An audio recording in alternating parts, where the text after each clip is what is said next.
So, ఈ తెలంగాణ అనేది ఇనీషియల్‌గా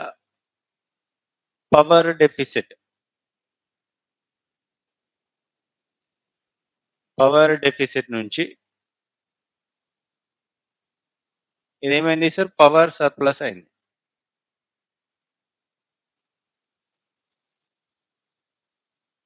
విద్యుత్ లోటు నుంచి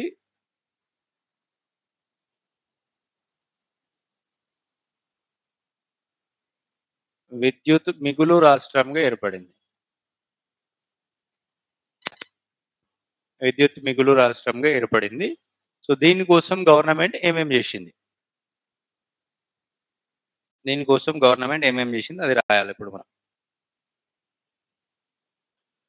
సో, ఫస్ట్ రాయండి సార్.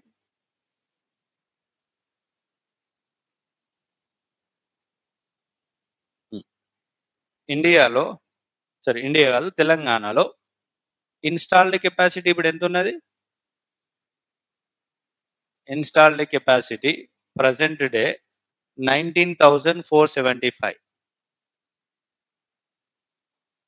19,475 మెగావాట్సా సార్? గిగావాట్సా? మెగావాట్స్.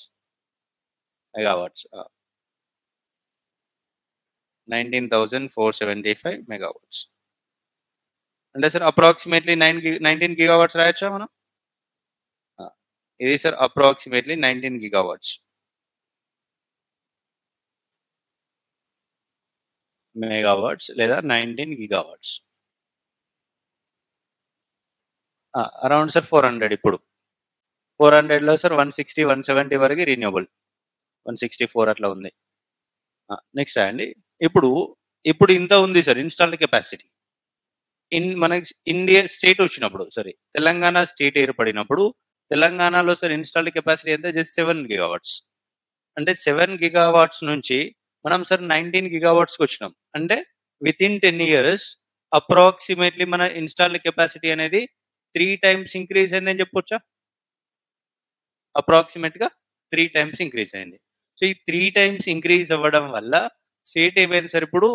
విద్యుత్‌లో మిగులు రాష్ట్రంగా ఏర్పడింది. సో, రాయండి ఇక్కడ. సో, దీంట్లో రిన్యూవబుల్ రిసోర్సెస్ అనేటివి 4 గిగావాట్స్ ఉన్నాయి దీంట్లో. 4.4 gigawatts. 4.4 gigawatts.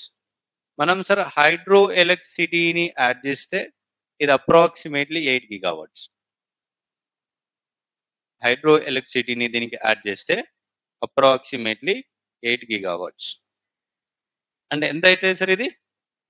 Around 45% of total energy coming from renewable resources.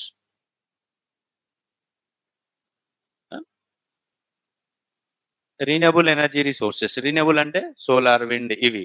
వీటిలో నుంచి ఎంత ఉంది సార్? 4 గిగావాట్స్ ఉంది. దీంట్లో హైడ్రో ఎలక్ట్రిసిటీ కూడా కలిపితే 8 గిగావాట్స్ ఉంది.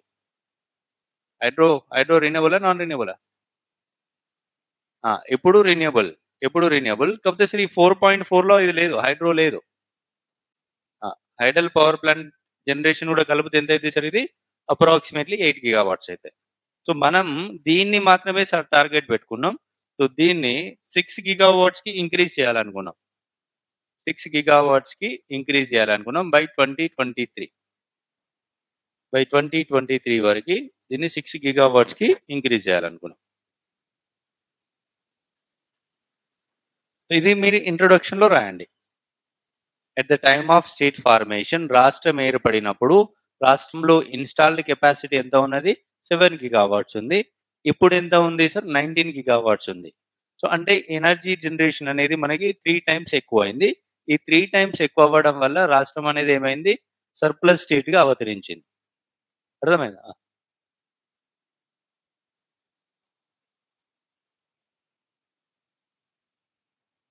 సార్ రాయండి. ఓకే. సార్ మీకు కావాలంటే సార్ ఇక్కడ పర్ క్యాపిటా కన్జంప్షన్ కూడా యాడ్ చేసుకోండి. Per capita consumption. So, state రావడానికంటే ముందు 7 గిగావాట్స్ ఉంది అప్రాక్సిమేట్‌గా. స్టేట్ ఏర్పడడానికంటే ముందు. స్టేట్ ఏర్పడిన తర్వాత ఇదేమైంది? 19 గిగావాట్స్ అయింది. అంటే 3 టైమ్స్ పెరిగింది. అప్రాక్సిమేట్‌గా 3 టైమ్స్ పెరిగింది. అప్రాక్సిమేట్‌గా 3 టైమ్స్ పెరగడం వల్ల స్టేట్ ఏమైంది సార్? పవర్ డెఫిసిట్ నుంచి పవర్ సర్ప్లస్‌కి ట్రాన్స్‌ఫార్మ్ అయింది. సో, ఇలా ట్రాన్స్‌ఫార్మ్ అవ్వడంలో మన రాష్ట్ర ప్రభుత్వం ఏమేం చేసింది ఈ 10 సంవత్సరాల కాలంలో? ఓకే. సో, దీన్ని కూడా సార్ మనం ఏం చేయాలా? దీన్ని కూడా ఇంట్రడక్షన్‌లో రాయండి. సో, రిన్యూవబుల్ రిసోర్సెస్ అనేటి 4 గిగావాట్స్ ఉన్నాయి. దీంట్లో హెచ్‌ఈపీ కలుపుకుంటే 8 గిగావాట్స్ అయింది. ఇది అప్రాక్సిమేట్‌లీ మొత్తంలో 4.5 45%. మనం ఏం చేసినాం సార్? 6 గిగావాట్స్‌కి టార్గెట్ పెట్టుకున్నాం. దీన్ని ఇంక్రీజ్ చేయాలని. అంటే తెలంగాణ అనేది ఓన్లీ సార్ పవర్ జనరేషన్‌ని ఇంక్రీజ్ చేస్తుంది. పవర్ జనరేషన్‌ని ఇంక్రీజ్ చేసేటప్పుడు తెలంగాణ ప్రభుత్వం ఏం చేసింది సార్? ఎన్వైర్న్‌మెంట్ పైన కూడా కాన్షియస్‌గా ఉంది. అంటే ఎన్వైర్న్‌మెంట్ పైన కాన్షియస్‌గా ఉండి మనం ఏం చేస్తున్నాం? ఎక్కువ ఎటు సైడ్ ఇన్వెస్ట్ చేస్తున్నాం? రిన్యూవబుల్ ఎనర్జీ రిసోర్సెస్ పైన ఇన్వెస్ట్ చేస్తున్నాం. అర్థమైందా? మీ ఇంట్రడక్షన్‌లో ఈ పాయింట్ రాయండి. పవర్ జనరేషన్ అవుతుంది. పవర్ జనరేషన్ అయినప్పుడు ఒకవేళ కోల్ నుంచి ఎక్కువైందనుకోండి, ఎన్విరాన్మెంటల్ ప్రాబ్లమ్స్ వస్తాయి. ఎన్విరాన్మెంటల్ ప్రాబ్లమ్స్ రాకుండా స్టేట్ గవర్నమెంట్ ఏం చేసింది సార్? రిన్యూవబుల్ ఎనర్జీ రిసోర్సెస్‌కి టార్గెట్ పెట్టుకున్నాం. రిన్యూవబుల్ ఎనర్జీ రిసోర్సెస్‌ని ఇంక్రీజ్ చేయాలనుకున్నాం. సో, దానివల్ల ఏమైంది మనకి ఎన్విరాన్మెంటల్ ప్రాబ్లమ్స్ కూడా తగ్గిపోతాయి. అర్థమైందా? అది ఇంట్రడక్షన్‌లో రాయండి. తరువాత ఇది పవర్ సర్ప్లస్‌గా ఎట్లా అయింది? సో, అందులో మన దగ్గర సార్ విండ్ ఎనర్జీ అనేది 128 మెగావాట్స్ ఉంది. తెలంగాణ స్టేట్ ఏర్పడిన తర్వాత 128 మెగావాట్స్ విండ్ మిల్స్ ఏర్పాటు చేసినారు. ఈ 128 మెగావాట్స్ విండ్ మిల్స్ ఎక్కడ ఏర్పాటు చేసినారు? 100 మెగావాట్స్ విండ్ మిల్స్ ఎటు పరిగి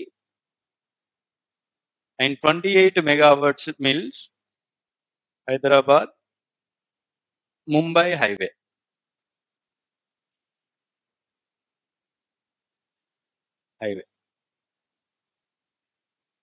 ఈ ప్రాంతంలో మనకి విండ్ మిల్స్ అనేది ఏర్పాటు చేసినారు. సో, దీని